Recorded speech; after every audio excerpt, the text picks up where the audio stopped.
Hello, hello, bonjour à tous, bienvenue dans cette vidéo pour les énergies de la pleine lune donc, du 18 août, donc les énergies qui vont durer du 18 août à peu près à la prochaine nouvelle lune, le 1er septembre.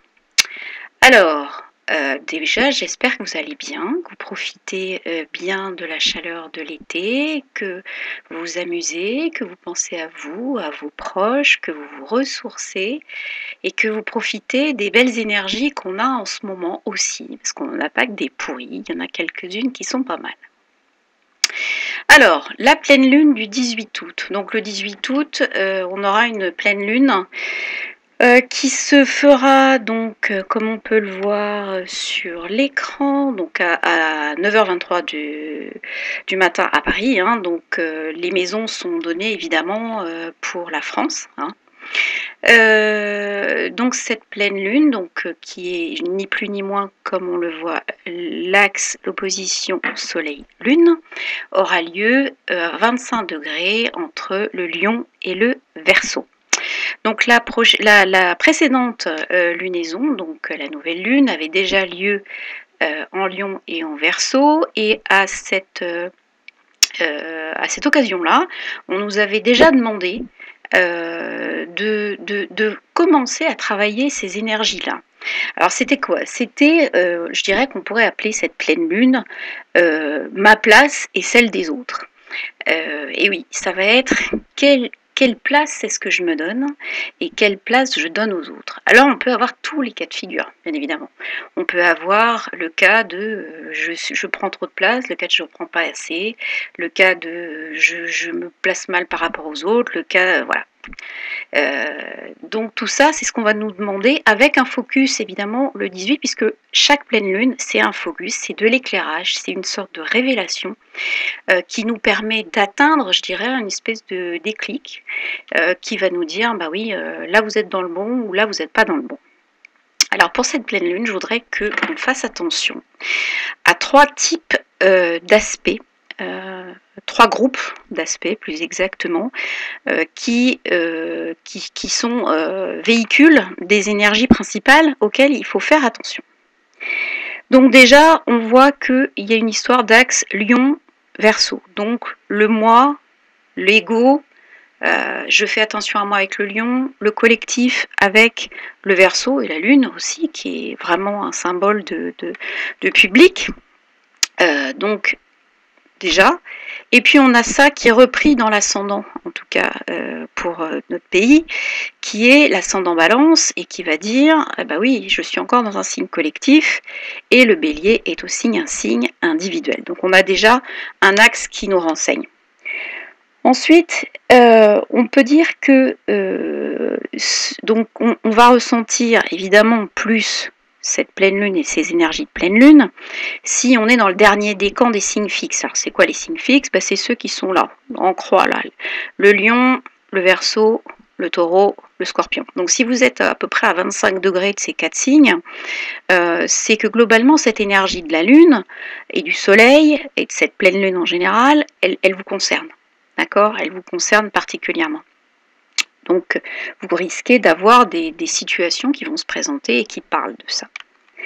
Alors, qu'est-ce qu'on peut voir par rapport à ça? On peut voir que dans cette opposition Soleil-Lune, on a déjà un sextile à Uranus. Et évidemment, cet Uranus, il est en sextile au Soleil. Donc, Uranus étant la planète du Verseau, la Lune étant aussi en Verseau, on a encore une dominante, je dirais, collective. Donc, on dit vraiment quelle est ma place et quelle est celle des autres. Donc, comment on fait pour basculer de l'individuel au collectif? En fait, c'est ça, la dynamique de ces énergies-là, c'est comment basculer du collectif à l'individuel, en se positionnant correctement, en s'arrangeant pour donner assez de place à l'un, assez de place à l'autre, accorder les priorités aux uns et aux autres, mais de façon équilibrée. Et c'est ça qu'on nous demande là, on nous demande vraiment de réfléchir à tout ça. Alors, comment on travaille ça? Eh bien, quelles sont les autres énergies qui doivent nous aider à travailler ça? eh bien, on a, je dirais, un gros, comme d'habitude. On se passerait bien de ce carré hanté qui se ferme par des planètes différentes à chaque fois, mais on l'a, ce carré hanté. On a toujours notre Neptune qui, lui, forcément, bouge très très peu. Il est carré toujours à Saturne, mais là, il y a encore des nouveautés. Et il est opposé encore à un groupe de planètes qui est différente. Donc là, on va se dire, mais pourquoi il ne veut pas se fermer mon truc? J'ai un truc au milieu qui ne veut pas se fermer. Voilà. Donc on a un groupe de planètes qui va fermer, opposer ce carré hanté. C'est quoi? Eh bien c'est le nœud de transit et Vénus. Donc on est dans quelque chose qui est, je dirais, donc en 11, hein. Donc on est dans la dynamique 5-11, donc encore le signe rapport au signe du lion, donc rapport au soleil. Le 11, rapport au Verseau, donc en fait on rebascule dans l'axe Verseau. Donc 11, et puis cette Vénus conjointe le nœud, on se demande où on va en fait. On se demande, je dirais, quel est notre bien-être, comment on peut l'arranger. Mais surtout, on a une mauvaise influence de Neptune qui floute tout ça. Alors des fois, ça donne un romantisme complètement échevelé, qui ne repose sur rien, des rencontres qui sont complètement floutées, etc. C'est d'autant plus, je dirais, problématique, parce que ça, c'est carré à Saturne, mais Saturne vient s'y adjoindre Mars. Alors, pour l'anecdote, ce qui est loin d'être une anecdote d'ailleurs, Saturne est redevenu direct, c'est-à-dire qu'il a arrêté sa rétrogradation le 14 août. D'accord? Donc, à partir de maintenant, je dirais que Saturne redevient une énergie directe et pas du tout une énergie d'introspection, ça devient une énergie de construction et pas de blocage normalement. Alors, le seul problème, c'est que l'énergie de Saturne, donc en Jupiter, qui est un signe d'amplification. Donc là, il y a une espèce de contradiction. Saturne, la contrainte, on enlève le superflu. Jupiter, qui expanse un peu tout, vient s'y rajouter Mars. Donc Mars, lui, il est dans l'action, il est direct. Et ben, il se tape à un mur. Donc ça crée des frustrations. Cet aspect-là, traditionnellement, crée des frustrations, crée des précipitations, crée des accidents aussi. Il est carré à Neptune. Donc attention à vos pieds, à vos jambes, parce qu'il est en Sagittaire, donc ça, tout ça, c'est Jupiter, c'est les cuisses. On peut se casser la jambe avec un truc comme ça. D'autant plus qu'on croyait bien faire, parce qu'en plus on est carré à Vénus, donc en plus on croit qu'on fait des choses correctes pour soi, mais on ne les fait pas correctement pour soi, donc on va se retrouver avec possiblement un accident au bout. Mais cet accident, il peut être, je dirais, symbolique. C'est-à-dire qu'on a un carré Mars-Vénus, d'accord? Et Mars-Vénus, je dirais, qui coïncide un peu avec l'entourage aussi, puisque Mars-Saturne, ils sont dans la maison 3. Alors, ça veut dire que, je dirais, on a bien encore cette histoire de collectif qui arrive, donc on va se dire, mais c'est quoi? C'est les amis, le 11 c'est ça, hein, les amis, les groupes, les frères et sœurs pour le 3, l'entourage proche, ça peut être les collègues, etc. Donc on va se retrouver finalement à devoir se positionner correctement dans un univers proche où on va avoir l'impression, à cause de Neptune, que les choses ont changé, qu'elles ne sont plus les mêmes, qu'on a des références différentes. Ce qui n'est pas complètement faux, parce qu'avec le nettoyage qu'on vient de subir pendant tout l'été et depuis plusieurs semaines, je dirais, forcément, les choses ont changé. Forcément, les gens ont été nettoyés de certaines choses et forcément, leur positionnement va être différent.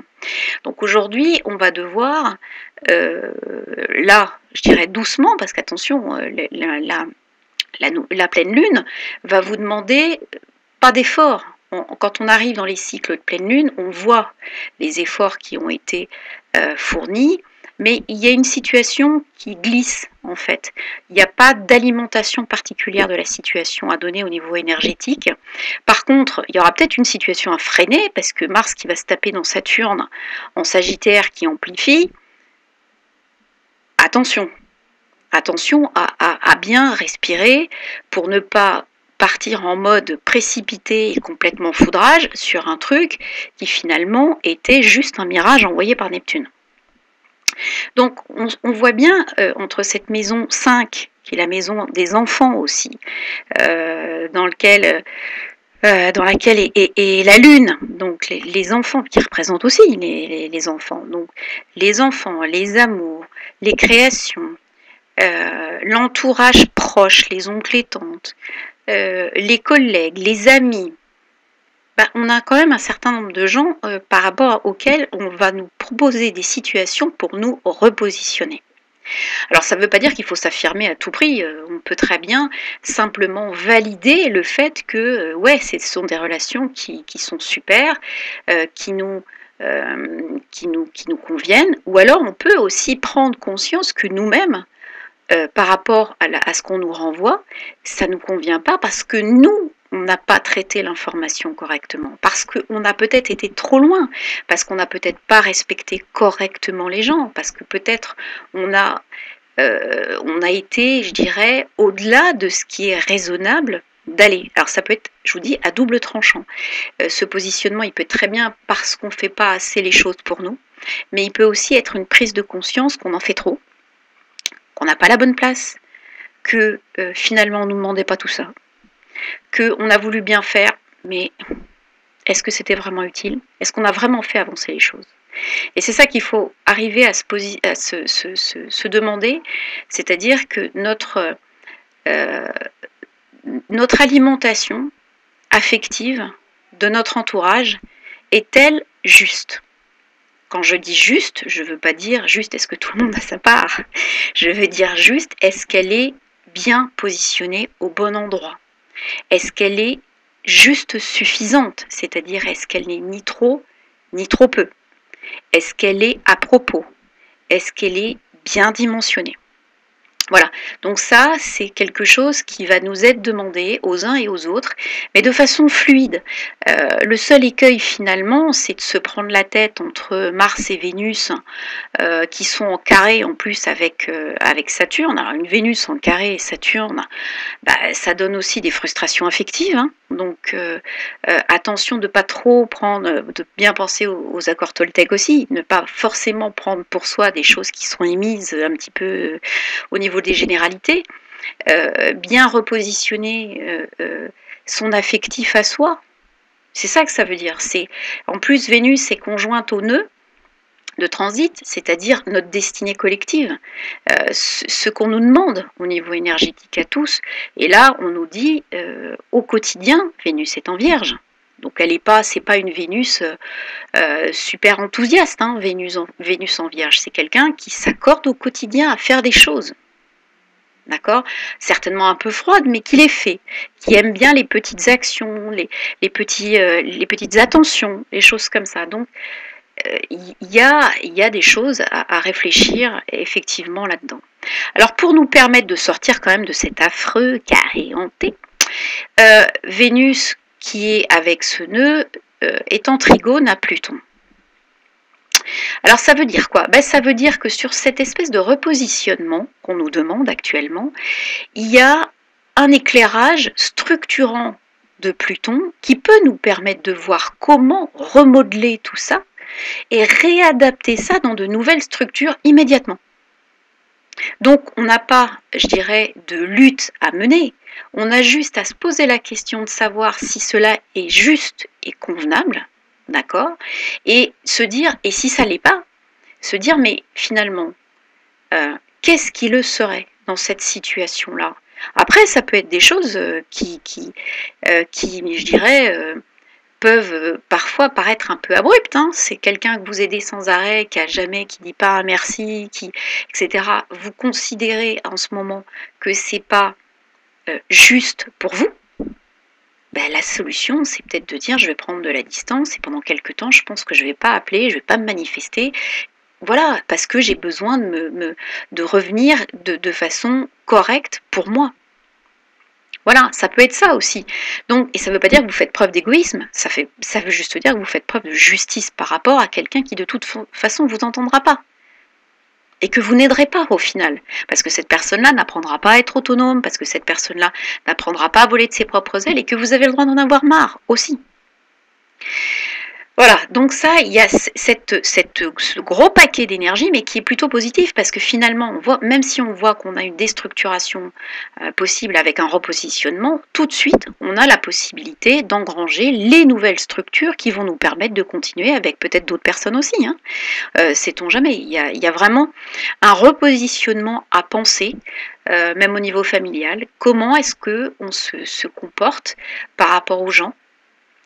Est-ce que finalement on leur a montré suffisamment à ceux auxquels on tenait, comment est-ce qu'on les traite, etc., etc. Donc voilà, ça c'est le deuxième aspect qui est important énergétiquement, toujours dans le cadre de la lunaison, moi et les autres.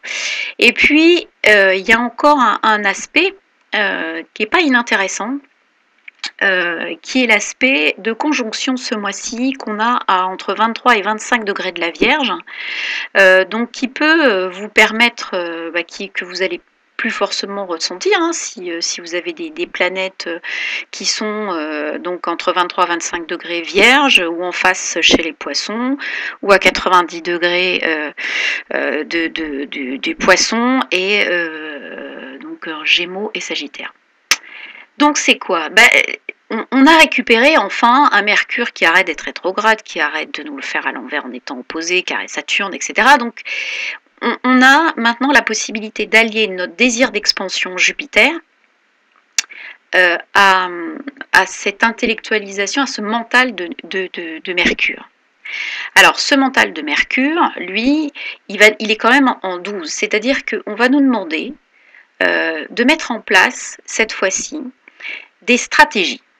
Alors, des stratégies, parce qu'on réfléchit, on est toujours, le 12 c'est donc les Poissons, donc on rebascule sur cette position de Neptune, et on se dit, ben voilà, il y a maintenant, à ce niveau-là, en 12, des réflexions qu'on peut avoir, des certitudes qu'on peut avoir, des stratégies qu'on peut avoir au niveau du travail, au niveau, je dirais, voilà, le Jupiter, il est aussi impliqué, maison 12 est impliquée par Neptune, le signe du Sagittaire, donc dont Jupiter a la maîtrise, il impacte quand même Mars et Saturne. Donc, on peut réfléchir à tout ça, on peut, je dirais, mettre en place des stratégies, on peut réfléchir à tout ça, pas forcément communiquer. La maison 12, elle dit, vous allez pouvoir monter, réfléchir, proposer, vous mettre au centre de choses, mais pas forcément communiquer dessus. L'énergie qui est ici, c'est une énergie préparatoire à des grands projets, à des envies, d'accord? Le Neptune qui est utilisé de désir, de souhait, de rêve, et peut être mise en place ici, avec toute la rigueur de Mercure qui est dans son signe, hein, donc il carbure, associé à Jupiter, lui, qui va donner plein d'élan de créativité, plein de dynamisme, plein d'ouverture, plein de portes, finalement, et qui va, lui, parce qu'en plus, il est quand même à 25 degrés, ils sont bien reliés à Uranus, donc il va y avoir des éclairs de génie, entre guillemets, et qui vont permettre à cet aspect-là de mettre en place, de vouloir signer des contrats, de vouloir mettre en place de nouveaux projets, etc. Alors attention, on ne met pas en place dans la matière tout de suite, hein. Par contre, la stratégie qui est évoquée, la stratégie qui peut permettre d'aller vers un chemin nouveau sur ces domaines-là, donc le 6 c'est le travail aussi, c'est le collectif aussi, c'est le service. Donc tous ces domaines-là peuvent être ouverts et peuvent être à disposition pour pouvoir être travaillés, pour pouvoir vraiment être dans vraiment un nouveau positionnement, avec une réflexion différente. Mercure est passé par donc sa rétrogradation, tout a été enlevé, tout a été nettoyé. Aujourd'hui, ce sont des nouveaux projets qui peuvent avoir lieu et qui peuvent, je dirais, être réfléchis, mais pas encore, on verra ça après. Dans la prochaine lunaison, on va vraiment avoir de la créativité quand ils vont tous arriver en balance, où on va avoir à la fois ce signe collectif, ce désir de justice, et cette harmonie, ce besoin d'harmonie, et cette volonté aussi de mettre ça dans l'art. Donc voilà, on a donc ces trois aspects qui nous parlent tous de nous et des autres, et qui sont des énergies qui vont nous permettre d'aller jusqu'à la nouvelle lune le 1er septembre, et vraiment nous mettre à disposition des énergies vraiment de questionnement, d'interrogation, pour le mieux pour tout le monde. Vraiment un désir de revoir, de se réévaluer par rapport aux autres, de se remettre en, pas forcément en cause, mais de voir les choses avec bienveillance, et les autres avec bienveillance, et soi-même avec bienveillance, pour pouvoir poser le comportement juste, en fait. Voilà, je regarde si j'ai pas oublié un truc. Non. Voilà, c'est donc ma vision de la pleine lune. Je vous souhaite à tous une très très belle pleine lune. Profitez-en bien. Profitez pour prendre soin justement de tous les gens qui le méritent autour de vous. Moi, je vous embrasse et je vous dis à très très bientôt. Ciao, ciao.